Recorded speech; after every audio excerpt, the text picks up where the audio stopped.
Good evening. I am the narrator, and welcome to my parlor. Tonight's our topic is unified theories of the paranormal.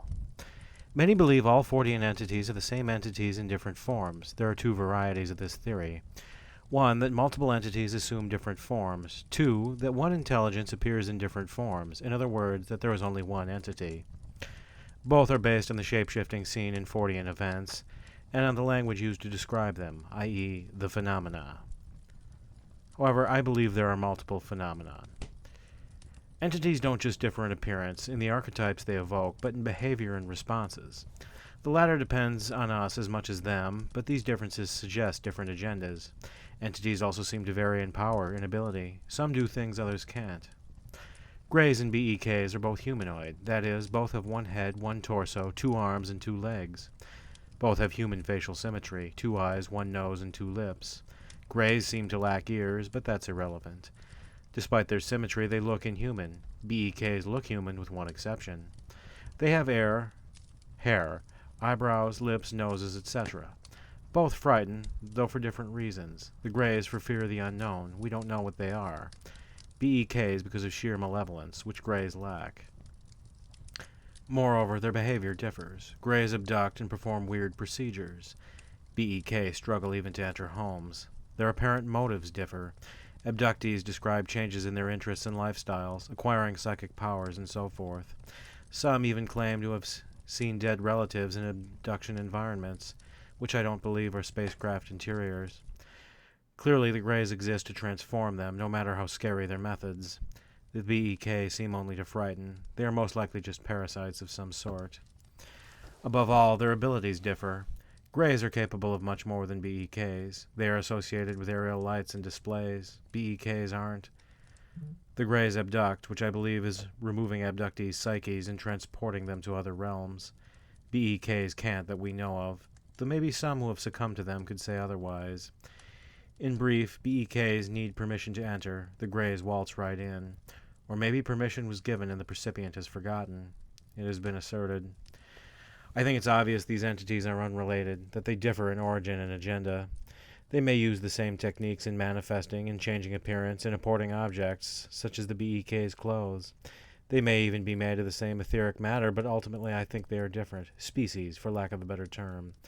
Consider fish and lizards. Both have scales, are cold-blooded, and lay eggs. Both lack ears and protruding noses, but one inhabits land and one water, and differ enough, science has noticed. The same can be said of their technology, for lack of a better term. Consider countries. Both the American and Russian armies use the same inventions: tanks, planes, helicopters, guns, rocket launchers, hand grenades. Both Americans and Russians drive cars, watch television, use microwaves and personal computers. But Americans and Russians differ, from language and alphabet to religion to attitudes and behaviors molded by history and topography. None of this is political. The unified field theory is based also on the claim that some percipients of one type of entity see other types of entities. Thus, all these entities are actors in the same play, the same ongoing drama. Maybe something about the percipient draws different kinds, each for their own reasons. Greys may abduct someone in whom they see psychic potential. BEKs may see the same potential as a food source. Again, I believe there are individual entities, not one single intelligence.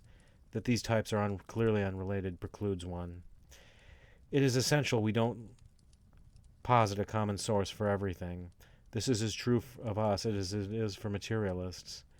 They assume every entity is an undiscovered species of animal, a flesh-and-blood extraterrestrial, a top-secret experiment gone awry, etc. We assume everything is a phantom from the unseen world. Both are just that, assumptions. A few years ago, my father became obsessed with Dogman, listening to podcasts every night, watching YouTube videos every day, shoehorning them into conversation. I know little of them. They're one phenomena I've read little of. Dogman research is dominated by materialists who believe they're either a natural species or the result of state genetic engineering.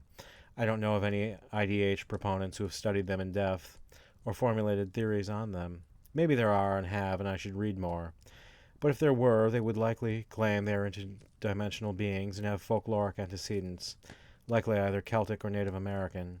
They could point to medieval woodcuts depicting dog-headed men roaming the woods, but these may not have been of supernatural entities. They could have been of organisms.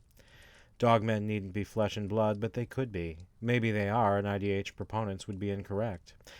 I hate to give the U.S. government much credit, but we don't know their capacities or secret proclivities. This is just as true of private corporations. I'm not a staunch evolutionist. I believe in a creator, but we don't know what natural selection can spawn. Again, dogmen needn't spring from the same source as Greys or BEKs, just as they needn't be the same intelligence in different forms. These are my thoughts for the evening. As always, if listeners have any experiences or insights and would like to share them, feel free to email me at tparish1@new.rr.com.